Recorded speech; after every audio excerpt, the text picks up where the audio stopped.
NEET परीक्षा result को लेकर कांग्रेस के नेताओं ने रांची में राजभवन के सामने विरोध प्रदर्शन किया। कांग्रेस के नेताओं और वर्करों ने शहीद चौक से राजभवन तक विरोध मार्च निकाला। वहीं इस मौके पर प्रदेश कांग्रेस अध्यक्ष राजेश गुप्ता ने कहा कि नीट एग्जाम में गड़बड़ी हुई है, इससे देश के लाखों छात्रों के भविष्य के साथ खिलवाड़ हो रहा है।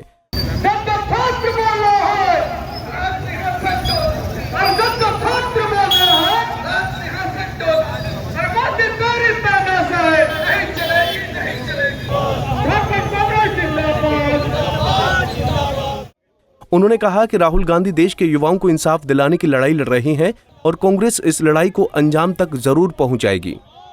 देखिए, लगातार नीट में गड़बड़ी की शिकायत आ रही थी, छात्रों के भविष्य के साथ खिलवाड़ हो रहा है और लगातार एनएसयूआई ने इसका प्रोटेस्ट जारी रखा हुआ है।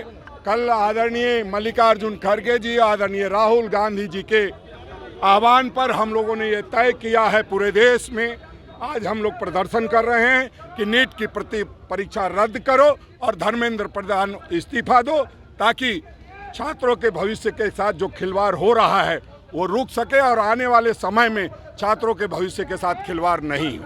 सरकार बोल रही है कि उचित निर्णय लिया जाएगा। अरे उचित अनुचित क्या निर्णय, जब निर्णय अनुचित हो गया है, जैसे नेट का परीक्षा में पता चला कि धांधली हुई है, दूसरे दिन आपने कैंसिल कर दिया। इसमें तो सारे आरोपी गुजरात और बिहार से पकड़े जा रहे हैं, कई जगहों के पकड़े गए हैं। वैसे तमाम राज्यों में जब ये बात सामने आ गई कि परीक्षा में पेपर लीक हुआ है, तो फिर किस बात का इंतजार है? क्या ये देख रहे हैं कि कितना पैसा लिया है और कितना हमारे पास आया है और उस हिसाब से निर्णय लेना है? हम समझते हैं ईमानदारी से निर्णय लेना चाहिए। न्यायालय में लंबित है मामला भी तो नहीं, आप न्यायालय में लंबित होने का बहाना दे करके, सरकार जब वहाँ पक्ष रखती है तो सरकार को पक्ष रखना चाहिए कि धांधली हुई है और हम नए सिरे से परीक्षा कराएंगे।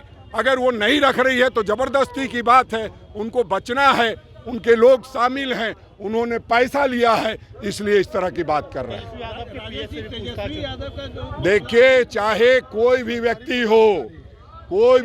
हो, उससे पूछताछ होनी चाहिए। प्रधानमंत्री के पीएस का हाथ है कि नहीं, धर्मेंद्र प्रधान के पीएस का हाथ है कि नहीं, इन सारे चीज़ों पर चेक होना चाहिए। इस तरह से मीडिया ट्रायल करा करके मुद्दे से नहीं भटकाना चाहिए। नीट के परीक्षार्थियों के साथ भविष्य के साथ खिलवाड़ हुआ है, उसको न्याय मिलना चाहिए। न्याय की लड़ाई आदरणीय राहुल गांधी जी ने 11,000 किलोमीटर चल करके पूरा किया है और लड़ाई लड़ते रहेंगे। उन्होंने आह्वान किया है, हम लोग अंजाम तक पहुंचा के दम लेंगे।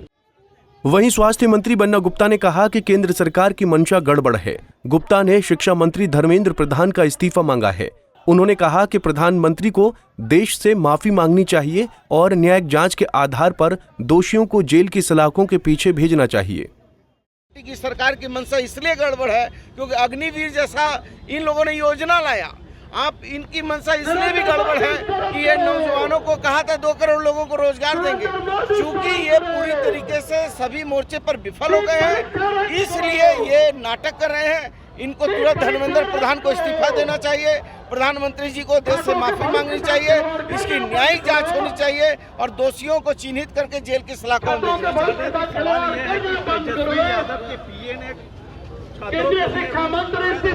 देखिए, कौन किसका पीए क्या करेगा, ये इसके लिए कोई नेता जिम्मेवार नहीं होता है। और यदि उनके पीए ने यदि किसी को ठहराया है तो उसका जो है उसकी जवाबदेही तय होनी चाहिए कि उनका दोष कितना है। आप यदि किसी को एक थप्पड़ मारिएगा तो 302 में सजा नहीं ना होगी, लेकिन जिसने हत्या की है, जिसने ये कुकृत्य किया है कि छात्र नौजवानों के भविष्य के साथ धोखा किया है, तो ये सीधा देश की भारतीय जनता पार्टी की सरकार ने किया है और इस सरकार को तुरंत न्यायिक जांच करना चाहिए, धर्मेंद्र प्रधान को इस्तीफा देना चाहिए और प्रधानमंत्री जी को देश से माफी मांगनी चाहिए। नीट परीक्षा के रिजल्ट से देश के लाखों छात्र असंतुष्ट हैं। कांग्रेस पार्टी के नेता राहुल गांधी छात्रों के पक्ष में आवाज उठा रहे हैं। अब देखना होगा कि केंद्र सरकार नीट परीक्षा पर क्या फैसला लेगी। पंजाब केसरी टीवी के लिए रांची से आशुतोष सिन्हा की रिपोर्ट। हमसे जुड़े रहने के लिए हमारे YouTube चैनल को सब्सक्राइब करें और नई वीडियो की नोटिफिकेशन के लिए बेल आइकॉन को दबाएं। अगर आप ये वीडियो Facebook पर देख रहे हैं तो लाइक जरूर करें और ज्यादा से ज्यादा शेयर करें। धन्यवाद।